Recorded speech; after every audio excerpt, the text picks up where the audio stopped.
আজ আমি আপনাকে একটা ছোট্ট কাহিনী শোনাবো। একবার আমি, রাধা আর দাদা আমরা তিনজনে মিলে লুকিয়ে একটা উপবনে গেলাম আম পেড়ে খেতে।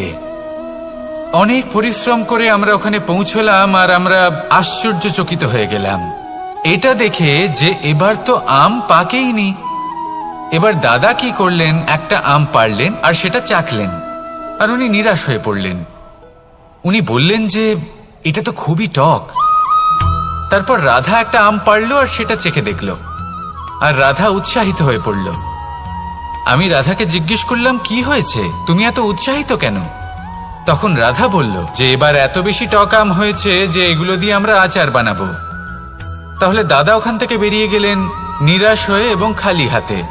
রাধাও ওখান থেকে বেরিয়ে গেল কিন্তু উৎসাহিত হয়ে, আর অনেকগুলো কাঁচা আম সাথে নিয়ে। এর থেকে আমরা কি শিক্ষা পেতে পারি? যে প্রত্যেকটা স্থানে এমন কিছু রয়েছে যেখান থেকে আমরা কিছু একটা শিক্ষা লাভ করতে পারি, যা আমাদেরকে বিকাশের পথে নিয়ে যেতে পারে। এই শিক্ষা প্রত্যেক স্থানে আছে। সবকিছু আমাদের দৃষ্টিভঙ্গির উপর নির্ভর করছে। যখনই আমাদের জীবনে, আমাদের সম্পর্কে কোনো সমস্যা, কোনো বিপদ আসে, তখন বেশিরভাগ মানুষ সেই বিষয় নিয়ে দুঃখী হয়ে পড়েন। আর কিছু মানুষ এমনও থাকেন যারা শেষ পর্যন্ত তার সমাধান করেন, বিপদকে পরাজিত করেন, সম্পর্কগুলিকে আবার জুড়ে দেন। যদি আপনি সুখের খোঁজ করেন তাহলে আপনি সুখ অবশ্যই পাবেন, প্রসন্নতা অবশ্যই পাবেন। যদি আপনি দুঃখ খোঁজেন তাহলে দুঃখ অবশ্যই পাবেন। এবার আপনি কি খুঁজতে চান, সেই চয়ন আপনারই। আসুন আর আমার সাথে ভালোবেসে বলুন, রাধা রাধা। কখনো কোনো প্রজাপতিকে উড়তে দেখেছেন? কি সুন্দর উড়ে বেড়ায় সে, এক ফুল থেকে অন্য ফুলে, এক পাতা থেকে অন্য পাতার উপর। কিন্তু সে কিভাবে উড়তে শেখে কখনো ভেবেছেন? জন্ম থেকেই কিন্তু প্রজাপতির ডানা থাকে না।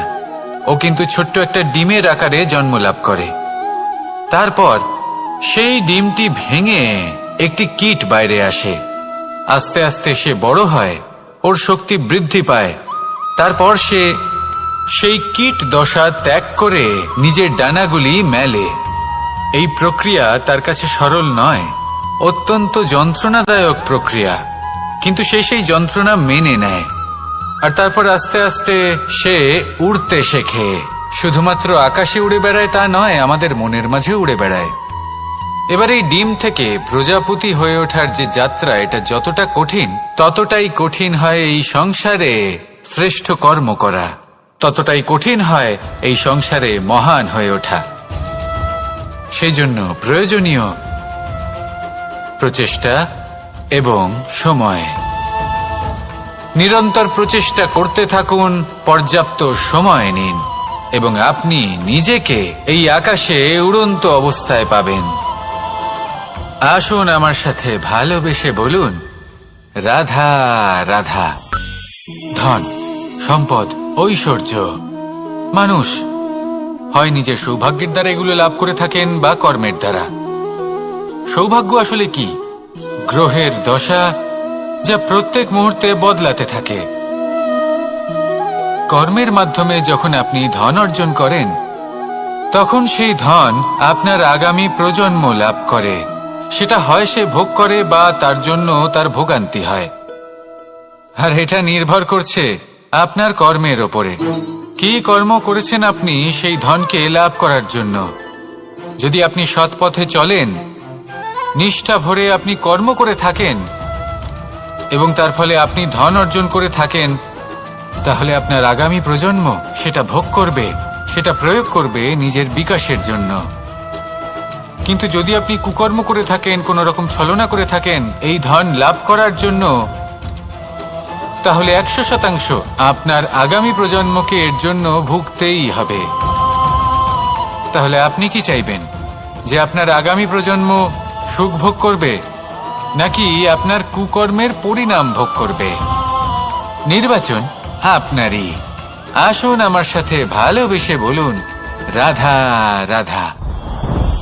লোভ আপনার অন্তরের আরো একটা শত্রু। দেখতে গেলে এটা একটা শব্দ, একটা সংস্কৃত শব্দ। লব ধাতু থেকে উৎপন্ন হয়েছে। এর অর্থ কিছু লাভ করা। কিছু লাভ করা অনুচিত নয়, আরো কিছু লাভ করাও অনুচিত নয়, কিন্তু সব থেকে বেশি আমিই লাভ করব। আমি আরো চাই, আরো বেশি চাই, আরো বেশি পেতে চাই। এটাই হলো লোভ।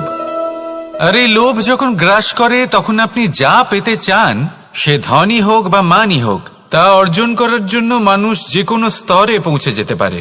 যদি মানুষ ধন অর্জন করতে চান, তাহলে তার জন্য তারা অধর্মের পথেও চলতে পারেন। যদি সম্মান অর্জন করতে চান, তাহলে অন্য মানুষকে ছোটও করতে পারেন। শেষ পর্যন্ত আপনার এটা মনে হতে পারে যে যদি একটু অল্পই প্রাপ্ত করতাম, কিন্তু ভালোবেসে প্রাপ্ত করতাম, এই জীবন আরো অনেক বেশি সুখী হতো। লোভ আপনার জীবনে, আপনার মনে কখন যে প্রবেশ করবে সেটা আপনি জানতেও পারবেন না। তাই এটা চিনতে শিখুন আর তৎক্ষণাৎ জীবন থেকে বাইরে ফেলে দিন। যা কিছু লাভ করতে চান তা ভালোবেসে লাভ করুন, আর সেই ভালোবাসার সাথেই বলুন রাধা রাধা। জীবনে ক্ষমা চাওয়া তাও কিছুটা সহজ, ক্ষমা করতে পারা অত্যন্ত কঠিন। ক্ষমা 2 অক্ষরের এই শব্দ হতে পারে, কিন্তু অত্যন্ত বড় এই শব্দ, অত্যন্ত গুরুত্বপূর্ণ এই শব্দ। কখনো কখনো অন্য কাউকে ক্ষমা করে দেওয়া তাও কিছুটা সহজ কাজ, কিন্তু নিজেকে ক্ষমা করতে পারা অত্যন্ত কঠিন হয়ে দাঁড়ায়। অতীতে যদি আমাদের এমন কোনো ভুল হয় যে কারণে আমরা নিজেকে ক্ষমা করতে পারি না, অনেক সময় এমন কিছু ভুল করে বসি যে বিষয় শুধু আমরাই জানি, কিন্তু আমরা নিজেকে ক্ষমাই করতে পারি না। আর আমাদের বিকাশ সেখানে স্তব্ধ হয়ে যায়। কারণ যদি আপনি ক্ষমা করতে না শেখেন, নিজেকে ক্ষমা যদি না করতে পারেন, তাহলে তা আপনার জীবনের সব থেকে বড় বাধা হয়ে দাঁড়াবে। সেই জন্য জীবনে অবশ্যই শিখুন যে কিভাবে নিজেকে ক্ষমা করতে হয়, আর শিখুন যে আগের করা ভুল আবার কি করে না করা যেতে পারে। এই মন হালকা হবে আর প্রসন্ন হয়ে বলবে রাধা রাধা। এই সংসারে যখনই কোনো সমস্যা আসে, তখন আমরা আমাদের সব থেকে বড় সম্বলের কাছে আশ্রয় খুঁজি, তা হলো আমাদের বিশ্বাস। এবার প্রশ্ন হলো এটাই যে এই বিশ্বাস কার উপর করা যেতে পারে? পরিবারের ওপর, বন্ধুর ওপর, নাকি তাদের ওপর বিশ্বাস করা উচিত যাদেরকে আমরা কখনো সঙ্গ দিয়েছি? দেখুন, এই সংসারে বিপদের সম্মুখীন হলে কে আপনাকে সাহায্য করবে সেটা নির্বাচন করা আপনার হাতে নেই।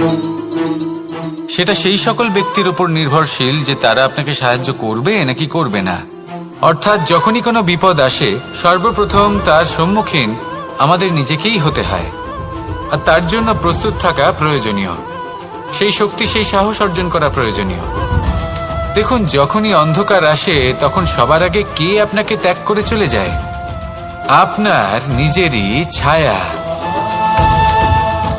এই অন্ধকারের সম্মুখীন হতে হয় অন্তরের প্রদীপের দ্বারা, অন্তরের আত্মা দ্বারা। তবেই আপনি অন্ধকারের ওপর জয়লাভ করতে পারবেন। সেই জন্য যে বিপদই আসুক না কেন, নিজেকে তার জন্য প্রস্তুত রাখা উচিত। সেই সাহস নিয়ে আসুন। এমন কোনো বিপদ নেই যা আপনাকে ভেঙে দিতে পারে। আসুন আমার সাথে ভালোবেসে বলুন রাধা রাধা। মানুষ সবসময় চায় যে তার জীবনে যেন কখনো কোনো সমস্যাই না আসে। সে চায় তার জীবন যেন শুধুমাত্র শান্তি এবং সুখের দ্বারা পূর্ণ থাকে। কিন্তু এই চাহিদা অনুচিত কিছু নয়। আমরা সবাই এটাই চাই যে জীবনে সুখ থাক, শান্তি থাক। কিন্তু এই কথা সবসময় মনে রাখবেন, যে সূর্য উদিত হন সংসারকে প্রকাশমান করেন, দুপুরবেলায় সংসারকে রৌদ্র প্রদান করেন, সন্ধেবেলায় তাকেও অস্ত যেতে হয়। এবার আমাদের জীবন চক্র কিছুটা এরকমই। কোনো কিছুই চিরকাল একরকম থাকে না। কখনো এই নদীকে দেখুন যা বয়ে চলেছে। এই নদী যা বয়ে চলেছে তার পথেও অনেক বিপদ আসে। বড় বড় পাথরের সম্মুখীন হয়ে তাকেও সামনে এগিয়ে যেতে হয়। একটি পুকুর যা চারদিক থেকে ঘেরা, তার জীবনে কিন্তু কোনো সমস্যা নেই। কিন্তু এই সংসারে পুকুরের পুজো করা হয় না, পুজো করা হয় নদীকে। মনে রাখবেন, সমস্যার ঊর্ধ্বে তিনি উঠতে পারেন যিনি সমাধি লাভ করেছেন। যিনি এই সংসারেই নেই, যিনি এই সংসারে আছেন এবং জীবিত আছেন, তার জীবনের সমস্যা হলো শ্বাসবায়ুর মতোই গুরুত্বপূর্ণ। আসুন আমার সাথে ভালোবেসে বলুন, রাধা রাধা, রাধা রাধা। আপনারা হয়তো ভাবছেন কি আশ্চর্য ব্যাপার, প্রত্যেকবার আমি কথা শেষ হওয়ার পরে রাধা রাধা বলি। এইবার আমি আগেই বলে দিলাম। কারণটা কি? কারণ হলো অত্যন্ত বিশেষ। প্রত্যেকবার কথা সমাপ্ত হবার পরে আপনাদের সবার মধ্যে ভালোবাসা বিতরণ করতে চাই, তাই রাধা রাধা বলি। কিন্তু এইবার এই নতুন এবং বিশেষ সূত্রপাতে প্রথমে প্রেম বিতরণ করা অত্যন্ত আবশ্যক। এবার একটা বিষয় আছে যা জানেন হয়তো সকলেই, কিন্তু বুঝতে খুব কম জন পারেন। এই প্রেম, এই আনন্দ, এই সকল কিছুর সূত্রপাত হয় নিঃস্বার্থ আবেগের দ্বারা। ঠিক যেমন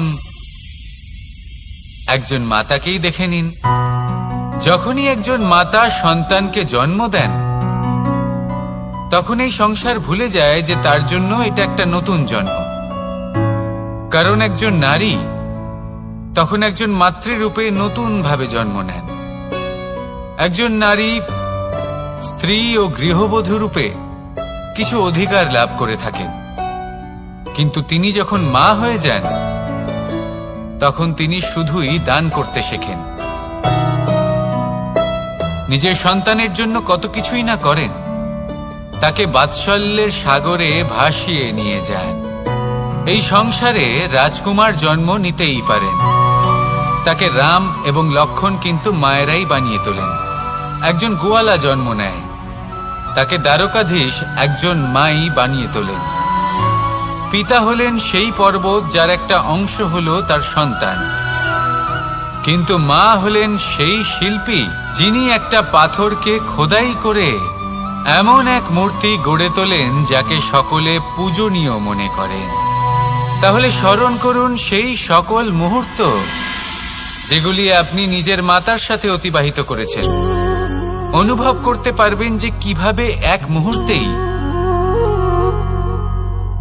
এই মন প্রফুল্ল হয়ে ওঠে। এবারের কারণ কি? এর কারণ হলো এই জীবনের আসল দ্বারই হলো মমতা।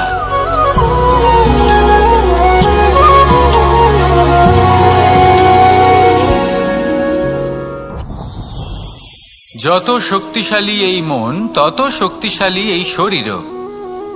এই যে আমাদের শরীর, এটা আসলে কি? এ হলো একটা রথের মতো। আর একটা রথ ততক্ষণ চলতে পারবে না যতক্ষণ না তাকে কোনো সারথি চালাবে। এই মন হলো শরীরের সারথি। এবার ভাবুন, যদি এই সারথি শক্তিহীন হয়, দুর্বল হয়, তাহলে এই রথের কি হবে? এটা উচিত পথে চলতে পারবে না, উচিত গতিতে চলতে পারবে না, মন মতো স্থানে এটা পৌঁছতেও পারবে না। সেই জন্য মনের শক্তি অত্যন্ত প্রয়োজনীয়। এবার মনের শক্তি আমরা কোথা থেকে লাভ করি? দৃঢ়তার শক্তি থেকে। এবার এই শক্তি আমরা কিভাবে বাড়াতে পারি? আমরা প্রতিদিন কিছু নতুন স্থির করি, কিছু ছোট কিছু বড়। আর যেই আমরা নতুন কিছু পূর্ণ করি, আমাদের মনের শক্তি বেড়ে যায়। আর যদি পূর্ণ না করতে পারি, মনের শক্তি কমে যায়। একটা দেওয়ালের মতো ছোট ছোট ছোট ছোট শিলা আমরা একটার পর একটা স্থাপন করে একটা দেওয়াল তৈরি করি। এতগুলো পাথর যখন একত্রিত হয়ে যায়, তখন এমন এক দেওয়াল তৈরি হয় যাকে ভাঙা প্রায় অসম্ভব হয়ে দাঁড়ায়। সেরকমই হয় মন এবং দৃঢ়তা। ছোট ছোট কাজ করে নিজের লক্ষ্য পূর্ণ করুন। এই লক্ষ্য যদি পূর্ণ হয়, তবে মনের শক্তি বাড়বে। কিছুটা এইভাবে যে যত বড়ই বিপদ আসুক না কেন, সেই বিপদ নিজে হার মেনে নেবে, কিন্তু আপনার মন ততটাই শক্তিশালী থাকবে। তাই মনের শক্তি বাড়াতে থাকুন, যাতে আপনি উচিত পথে চলতে পারেন, উচিত গতিতে চলেন আর মনোবাঞ্ছিত স্থানে পৌঁছতে পারেন। তবেই এই মন প্রসন্ন হয়ে বলবে, রাধা রাধা। আমি রাধাকে ভালোবাসি, আর এই কথাটা সমগ্র সংসার জানে। আর সময় অন্তরে লীলার দ্বারা, বিভিন্ন ঘটনা দ্বারা, কর্মের দ্বারা আমি নিজের এই ভালোবাসা রাধার সামনে প্রকাশ করি। এবার আপনি বলবেন, এসবের কি প্রয়োজন? রাধা কি এই কথা জানে না যে কৃষ্ণ তাকে কতটা ভালোবাসে? অবশ্যই জানে, কিন্তু এই যে ভালোবাসা, তা মনে রেখে দেওয়ার জন্য নয়, তা প্রকাশ করার জন্য। আর বারংবার এই ভালোবাসাকে প্রকাশ করা উচিত, উচিত সময় এবং উচিত সুযোগ দেখে। কিরকম? এবার যদি আপনি প্রেমীর সাথে কোনো উৎসবে থাকেন, তাহলে তার সাথে নৃত্য সঙ্গীত করুন। যদি ভিড়ের মাঝে থাকেন, তখন প্রেমীকে সম্মান করুন, একান্তে প্রসাধন করুন। দুঃখের সময় তার হাত ধরে থাকুন, সুখের সময় আলিঙ্গন করে রাখুন। এই প্রেম যত প্রকাশ করবেন, ততই এই প্রেমের বৃদ্ধি হবে। এই প্রেম আরো বেশি গভীর হবে, অটুট হবে। তাই এই প্রেমকে মনে নয়, আপনার জীবনে স্থান দিন। মন খুলে প্রকাশ করুন আর আমার সাথে ভালোবেসে বলুন, রাধা রাধা। মুঠো হাতের শক্তি বেশি, মুঠো খুললেই তা দুর্বল। তা এমন কি থাকা উচিত এই বন্ধ মুঠোয় যা লাখের সমান? মানসিকতা এবং স্বপ্ন। মানুষ জন্মগ্রহণ করে, তার মানসিকতা সময়ের সাথে উন্নত হয়। মানসিকতা অনুযায়ী সে স্বপ্ন দেখে, আর সেই স্বপ্ন সার্থক করতে সে পরিশ্রম করতে থাকে। কিন্তু খুব গুরুত্বপূর্ণ একটা কথা আছে যা আপনার মনে রাখা উচিত। আপনার এই মানসিকতা, আপনার এই স্বপ্ন, তা যেন আপনার নিয়ন্ত্রণে থাকে। আপনার বন্ধ মুঠোয় যেন এর লাগাম থাকে, আপনি যেন এর প্রভু হন। যদি তা হয়, তবেই আপনি লাভবান হবেন। যদি এরা আপনাকে নিয়ন্ত্রণ করতে থাকে, যদি আপনার মুঠো খুলে যায়, না পথ আপনার নিয়ন্ত্রণে থাকবে, না মানসিকতা থাকবে, না স্বপ্ন নিয়ন্ত্রণে থাকবে। আর যদি তাই হয়, তাহলে আপনি আপনার ভবিষ্যৎ নষ্ট করে ফেলবেন। তাই নিয়ন্ত্রণ করতে শিখুন নিজের বিচার বুদ্ধি, নিজের মানসিকতা, নিজের স্বপ্নকে। নিজের এই স্বপ্ন পূরণ করুন আর আমার সাথে ভালোবেসে বলুন, রাধা রাধা। আমার কাছে যশোদা মা যেমন, আমার কাছে দেবকী মা যেমন, আমার কাছে ঠিক তেমনই হলেন গোমাতা। এবার ভেবে দেখার বিষয় হলো এটা, যে এই সংসারে অসংখ্য প্রাণী আছে। একজন গাইকে একজন মায়ের মর্যাদা কেন দেওয়া হয়? তাহলে এর অনেকগুলো কারণ আছে। এই গাই অর্থাৎ গোমাতা, এনারা হলেন অত্যন্ত শান্ত, শান্তি প্রিয়, কখনো কারোর কোনো ক্ষতি করতেই পারেন না। গোমাতা যে দুধ নিজের বাছুরকে পান করান, সেই দুধই আমাদেরও দেন। সেই দুধ পান করে আমরা শক্তি লাভ করি। এই দুধ থেকে আমরা মাখন, ঘি, পায়েস, এইসব সুস্বাদু খাবার লাভ করি। গোমাতার গোবর আমাদের জ্বালানি হিসেবে সাহায্য করে, যার ফলে খুব কম সংখ্যক কাঠ ব্যবহার করা যায় এবং বেশিরভাগ জঙ্গল সুরক্ষিত থাকে। গোমাতার গোমূত্র, সেটাও আমাদের কাছে লাভজনক। এর দ্বারা আমরা অনেক রোগ থেকে মুক্তি লাভ করতে পারি। গোমাতা যখন একটি বাছুরকে জন্ম দেন, তখন সেই বড় হয়ে আমাদের ক্ষেত কর্ষণ করে। সেই জন্য গাইকেও জীবনে মায়ের মর্যাদা দেবেন। যতটা সম্ভব তাকে সেবা করুন এবং ভালোবেসে তাকে পালন করুন। এই মন নিজে থেকেই প্রসন্ন হয়ে বলবে, রাধা রাধা। চলতে থাকা, থেমে যাওয়া, বিশ্রাম নেওয়া, তারপর দম নিয়ে পুনরায় দাঁড়িয়ে পড়া, আর তারপর আবার সেই পথ চলা। এটা জীবনের অভিন্ন এক অঙ্গ, এটার থেকে আপনি পালাতে পারবেন না। কিন্তু এই অঙ্গকে আপনি নিজের জীবনে কিভাবে প্রয়োগ করবেন, কিভাবে তাকে কাজে লাগাবেন, সেই সিদ্ধান্ত আপনাকে নিতে হবে। যারা হেরে যান তারাও জীবনে থমকে যান, আবার যারা জেতেন তারাও দাঁড়িয়ে পড়েন।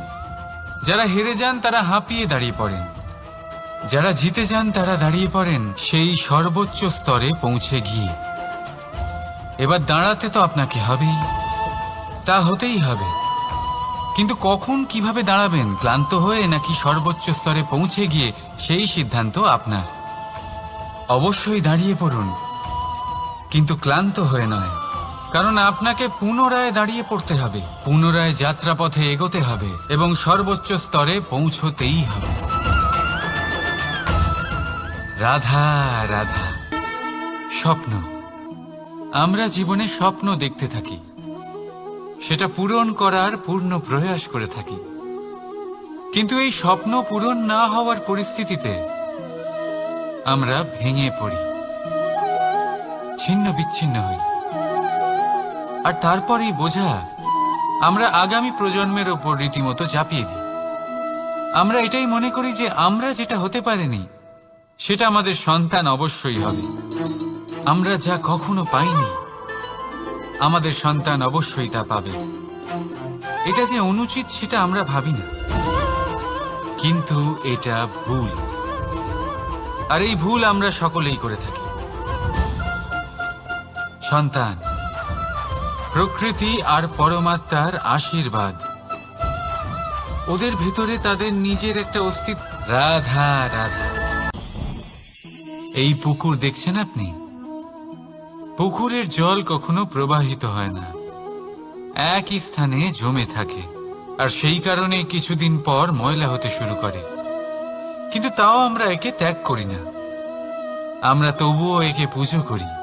শুধুমাত্র এই কারণে নয় যে অতীতে সে আমাদের তৃষ্ণা মিটিয়েছে, কিন্তু এই কারণেও যে যদিও বা সে ভবিষ্যতে আমাদের তৃষ্ণা না মেটায়, কিন্তু প্রয়োজন হলে আগুন অবশ্যই নেভাতে পারে। ঠিক সেই রকমই হয় আমাদের সম্পর্ক, সম্পর্ক যা আমরা বহু বছর পরিশ্রম করে তৈরি করি, যে দরকার পড়লে আমাদের সহায়ক হয় কোনো না কোনোভাবে। সেই জন্য সম্মান করতে শিখুন এই সম্পর্কগুলিকে, শিখুন এই সম্পর্কগুলিকে অটুট রাখতে। কথায় কথায় এই সম্পর্কগুলিকে ভেঙে দিতে শিখবেন না। রাধা রাধা। বিষ, এই শব্দটা শুনলেই মনে অনেক কল্পনা জন্ম নেয়। কল্পনা অসহ্যকর তিক্ততা, কল্পনা অত্যন্ত বেদনাদায়ক মৃত্যু। এবার যদি আপনাকে জিজ্ঞেস করা হয় যে সবচেয়ে বিষাক্ত বিষ কোনটা, তাহলে আপনি কি বলবেন?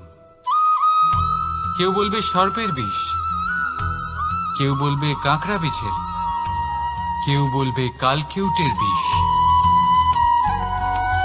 কিন্তু না, এই সমস্ত রকম বিষ সেই বিষের সামনে টিকতে পারবে না যাকে আমরা বলে থাকি কানের মধ্যে ঢালা বিষ। শুনতে অত্যন্ত মিষ্টি, কিন্তু তিক্ততায় অত্যন্ত বিষাক্ত।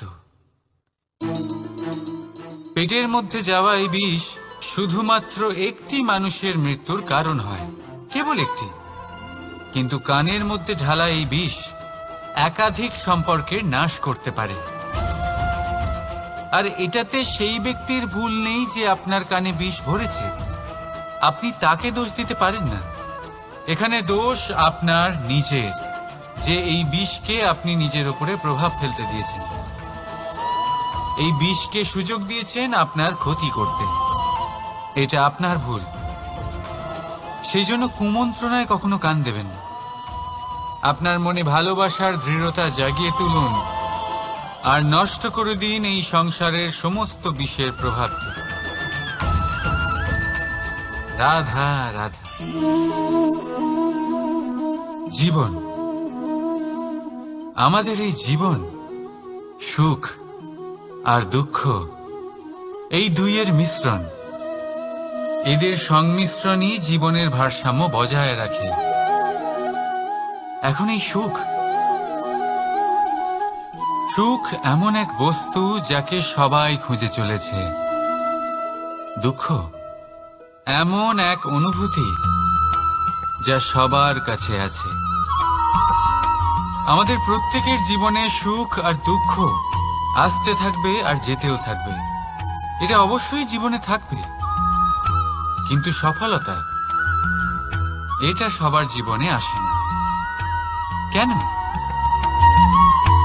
কারণ এই সফলতা সুখ আর দুঃখের দ্বারা প্রাপ্ত হয় না। সফলতা প্রাপ্ত হয় নিজের উপরে বিশ্বাস করতে থাকলে। আকাশের ওই সূর্যকে দেখুন, সূর্যের বিশ্বাস আছে নিজের উপর যে সে সমস্ত জগৎকে আলোকিত করতে পারবে, নিজের প্রথম রশ্মি দিয়ে অন্ধকারকে দূর করতে পারবে। সূর্য এই বিশ্বাস নিয়েই আসে, আর কিছুক্ষণের মধ্যেই সমস্ত সংসার থেকে অন্ধকারকে বিনাশ করে ফেলে সে। তাহলে মনে রাখবেন, এই সুখের আভাস, এই দুঃখের অনুভূতি আসতেও থাকবে আর যেতেও থাকবে। শুধু নিজের উপরে বিশ্বাস রাখুন, তারপর দেখবেন এই সফলতা আপনার দাস হয়ে থাকবে। রাধা রাধা। চাঁদ কত শ্রেয়, শুভ্র, কত সুন্দর, কিন্তু যদি আপনি মনোযোগ সহকারে দেখেন তাহলে দেখবেন এই চাঁদেও দাগ আছে। আর এই দাগগুলি থাকার কারণে কি এই চাঁদের মাহাত্ম্য কখনো কমে যায়? কখনো নয়। এর কারণ হলো চাঁদের নিরন্তর চেষ্টা। একবার এই আকাশে দেখুন, এই অন্ধকার সবসময় চেষ্টা করে চাঁদকে ঢেকে দেওয়া, কিন্তু এই চাঁদ সবসময় এই অন্ধকারের সাথে লড়াই করতে থাকে। অমাবস্যা থেকে শুরু করে চাঁদের এই যাত্রা পূর্ণিমা অবধি পৌঁছেই যায়। আর তাই এই চাঁদের পুজো করা হয়, এই কারণে এই চাঁদকে মাহাত্ম্য দেওয়া হয়। এইভাবেই যদি আপনার মধ্যে কোনো দোষ থাকে, কোনো খারাপ কিছু থাকে, তাহলে সেটা কোনো বড় ব্যাপার নয়। চেষ্টা করুন সেটাকে শুধরে নেওয়ার, কিন্তু সেই কারণে নিজেকে খারাপ মনে করা এটা অনুচিত। নিজের ভুলগুলো, নিজের দোষগুলো, নিজের খারাপ দিকের কথা ভুলে আপনি এই সংসারের ভালোর দিকে প্রস্থান করেই দেখুন না। আপনি দেখবেন আপনার অন্তরের তেজ ঠিকরে বেরোচ্ছে। রাধা রাধা। এই পিঁপড়েদের দেখছেন আপনি? সবাই একই রকমের। এদের মধ্যে তফাৎ খুঁজে বার করা অসম্ভব। মনে হয় যেন ওদের আলাদা আলাদা অস্তিত্বই নেই। কিন্তু যদি আপনি মন দিয়ে দেখেন তাহলে দেখবেন প্রতিটা পিঁপড়ের আলাদা কাজ নির্ধারিত, তাদের আলাদা অস্তিত্ব আছে। কেউ বাড়ি বানানোর জন্য মাটি সংগ্রহ করতে পটু, কেউ ঢিপি বানাতে পটু, কেউ খাবার খোঁজায় পটু, আবার কেউ সেই খাবার আনায় পটু। ঠিক সেরকমই হয় মানুষেরা। মনে হতেই পারে সবাই একই রকম, কিন্তু প্রতিটা মানুষের ব্যক্তিত্ব, প্রতিটা মানুষের অস্তিত্ব ভিন্ন হয়। আর সত্যি কথা বলতে কি, প্রতিটা মানুষের ভিন্নতাই আমাদের প্রগতির দিকে নিয়ে যায়। ভাবুন, যদি আপনাকে কারোর সাথে হাত মিলিয়ে চলতে হয়, তাহলে আপনাকে আপনার সোজা হাত তার উল্টো হাতে ধরে এগোতে হবে। এটাই সৃষ্টিকর্তার সৃষ্টির নিয়ম। ভিন্নতা, এই ভিন্নতাকে আশীর্বাদ ভেবে চলুন, এতে কোনো খারাপ নেই। রাধা রাধা। দাদা আমাকে বহুবার জিজ্ঞেস করেন যে কানাই, তুমি রাধার সাথে এই সংসারকে প্রেম শেখাতে এসেছো, তাহলে কেন তুমি রাধাকে এত বিরক্ত করো? কেন ও তোমাকে বিরক্ত করে? কেন এই ঝগড়াঝাটি হয়? কেন এই টানাপোড়েন চলে? এবার এটার উত্তর আমি কিছুটা এইভাবে দিতে চাই। পিঁপড়ে সেই বাড়িতেই প্রবেশ করে যেখানে মধু উপস্থিত আছে। যদি আপনার বাড়িতে মধু থাকে, কোনো মিষ্টি জিনিস থাকে, মিষ্টত্ব থাকে, তাহলে পিঁপড়ে সেখানে অবশ্যই প্রবেশ করবে। ঠিক এইরকমই হয় আমাদের সম্পর্ক। এর মধ্যে ছোটখাটো ঝগড়াঝাটি, টানাপোড়েন, রাগ করা, মন ভাঙানো, এই সব তো চলতেই থাকে, বিশেষ করে সেই সম্পর্কগুলিতে যেখানে মিষ্টত্ব আছে। মনে রাখবেন, যেই সম্পর্কে কোনো খুনসুটি নেই, রাগ করা, মান ভাঙানো নেই, কোনো ছোটখাটো ঝগড়াঝাঁটি নেই। সেই সম্পর্ক শুধুমাত্র মস্তিষ্ক দিয়ে পালন করা হচ্ছে, মন থেকে নয়। তাই মন থেকে ভালোবাসতে শিখুন। আর এই ছোটখাটো ঝগড়াঝাঁটির, এই অম্ল মধুর খুনসুটির আনন্দ উপভোগ করুন, কারণ এতেও ভালোবাসা আছে। রাধা রাধা। এই পুস্তক বড়ই কাজের জিনিস। কাহিনী হোক, কবিতা হোক, স্মৃতি হোক, এতে যাই লিখে দেবেন তা ভবিষ্যতের পুঁজি হয়ে যাবে। কিন্তু যদি কখনো এমন হয় যে এই পুস্তক ময়লা হয়ে যায়, বা যদি কোনো পাতায় আপনি ভুল করে কালি ফেলে দেন, বা কোনো বাক্য লিখতে গিয়ে আপনি ভুল করে ফেলেন, তাহলে আপনি কি করেন? সেই পুস্তক কি আপনি তুলে ফেলে দেন? না, তাই তো। শুধু একটা পাতা ছিঁড়ে ফেলেন, যাতে সেই পুস্তক সঠিক থাকে, সুন্দর হয়ে ওঠে। এই পুস্তকের মতোই হয় আমাদের সম্পর্ক। তার সেই এক পাতা, একটা ভুল। তাই যে কোনো সম্পর্কে যদি কারোর কোনো ভুল হয়ে গিয়ে থাকে, তাহলে সেই ভুলকে সম্পর্ক থেকে দূরে করা সঠিক হবে। সেই ভুলকে ভুলে যাওয়াই সঠিক হবে। সেই সম্পর্ক ভাঙা নয়, সেই সম্পর্ক সামলে রাখুন। কারণ ভুল তো সবার দ্বারা হয়। যদি এরকম করেন, তবেই জীবনরূপী পুস্তক আরো সুন্দর হয়ে উঠবে। একে অপরকে ক্ষমা করতে শিখুন, একে অপরের ভুলকে ভুলে যেতে শিখুন। তারপর দেখবেন এই জীবনে আরো আনন্দ আসবে, আর এই সম্পর্ক নিঃশ্বাস নিতে থাকবে। রাধা রাধা।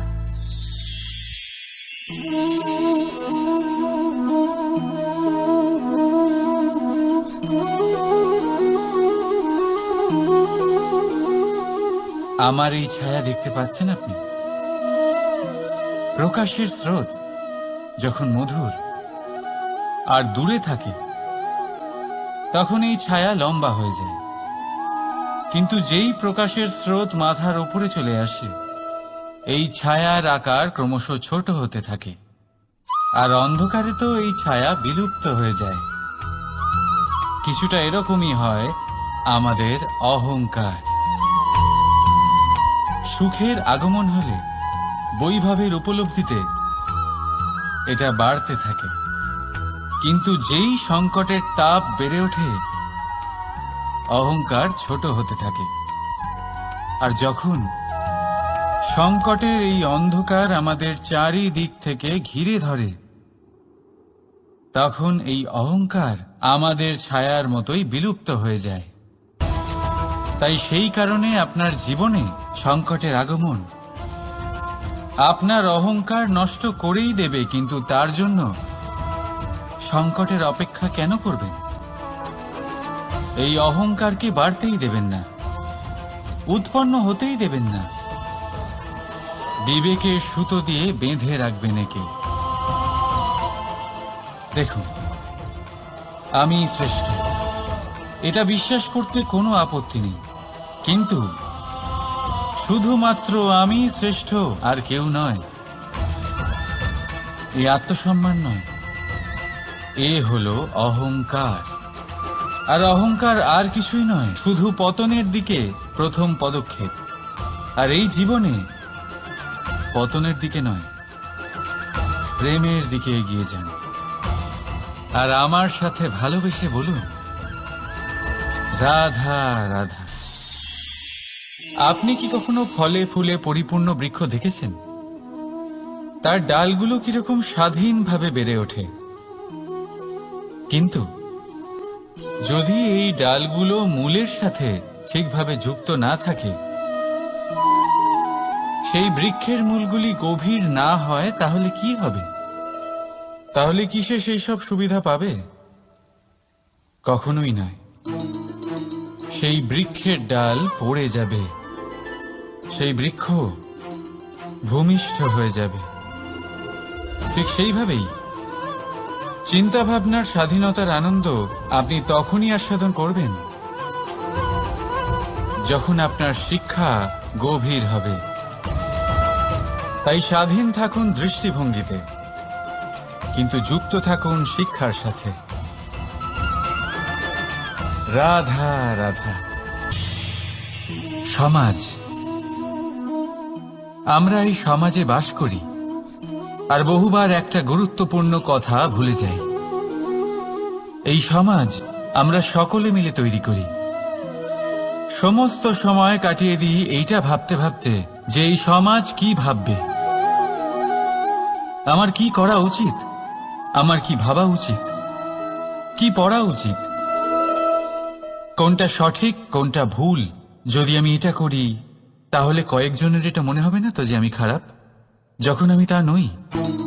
মনে ভয় উৎপন্ন হয় সেই কয়েকজন মানুষের জন্য। তার কারণ হলো আমরা আমাদের মনের কথা শুনতে পাই না, না শুনতে পারি, না বলতে পারি, আর না করতে পারি। সেই কয়েকজন মানুষের ভয় আমরা খারাপের বিরোধিতা করা ছেড়ে দিই। কিন্তু কখনো নিজেকে জিজ্ঞেস করুন, শেষ পর্যন্ত কারা এই কয়েকজন মানুষ? এই সংসারে প্রতিটি মানুষেরই নিজের আলাদা আলাদা ব্যক্তিত্ব আছে, আলাদা দৃষ্টিভঙ্গি আছে। তাই যদি আপনি এটা ভাবেন যে আপনি সবাইকে খুশি করতে পারবেন, তাহলে আপনি ভীষণ বড় ভুল করছেন। জীবনে কর্ম তাই করুন যাতে আপনার অন্তরাত্মা সন্তুষ্ট হয়, আর অন্তরাত্মা সন্তুষ্ট তখনই হবে যখন আপনার কর্ম শুভ হবে। তাই নিজের মনের কথা শুনে এই সংসারে শুভ কর্ম করতে থাকুন, তবেই এই সংসারের কর্মে আপনি সার্থক হবেন। রাধা রাধা। এই পাতাকে দেখুন, কত কোমল, কত শীর্ণ। যদি এর উপরে একটুও জোর খাটান বেঁকে যাবে। পাতা তো এরকমই হয়, একটু জোর খাটালেই তা বেঁকে যায় এদের নমনীয়তার জন্য। কিন্তু ওদের এই নমনীয়তার জন্য ঝড়ে বিপর্যয়ে ওরা ভেঙে পড়ার থেকে বেঁচে যায়। যদি এদের বদলে কোনো দৃঢ় বৃক্ষ হয়, তখন হাওয়ার তীব্র গতি সে সহ্য করতে পারে না, তার সম্মুখীন হতে পারে না, ভেঙে পড়ে যায় সে। ঠিক সেই রকমই হয় আমাদের সম্পর্ক। যদি এর মধ্যে সেই নমনীয়তা না থাকে, অহংকারের দৃঢ়তা থাকে, সেই সম্পর্ক নষ্ট হয়ে যায়। তাই আনুন এই নমনীয়তা আপনার সম্পর্কে, যাতে কাল যদি কোনো সমস্যা এসে দাঁড়ায় এই সম্পর্ক যেন না ভেঙে যায়। একবার ওই আকাশের দিকে তাকান, সূর্য চন্দ্রকে দেখে নত হয়ে যায়, আর আমরা তো সাধারণ মানুষ। তাই সম্পর্ক নিচু করবেন না, সম্পর্কের সামনে নত হতে শিখুন। রাধা রাধা। প্রেম, আমরা সকলে প্রেম করি, প্রেম পাওয়ার চেষ্টা করতে থাকি। আর এমনও অনেক মানুষ আছেন যারা প্রেম অর্জন করেও ফেলেন, কিন্তু সেখান থেকে শুরু হয় এক নতুন অধ্যায়ের। আচমকা দুই প্রেমীর কিছু অনুচিত বলে মনে হতে থাকে। আচমকা দুজনে নিজেদের অস্তিত্ব নিয়ে বিচলিত হতে থাকেন। এবার এমন হলে কি করা যেতে পারে? এই হলো চুন।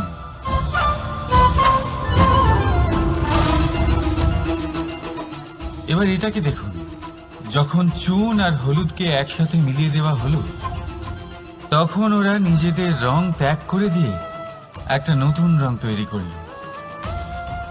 প্রেমের রঙও কিছুটা এইভাবে অর্জন করা হয়। এখানে কোনো আমি থাকে না, শুধু আমরা হয়, শুধু একাত্ম হয়। সেই জন্য ত্যাগ করুন নিজের অস্তিত্বকে, আর মনের উত্তেজনাকে আলিঙ্গন করুন। তারপর দেখুন আপনার এই প্রেম আপনাকে কোথায় কোথায় নিয়ে যায়। রাধা রাধা।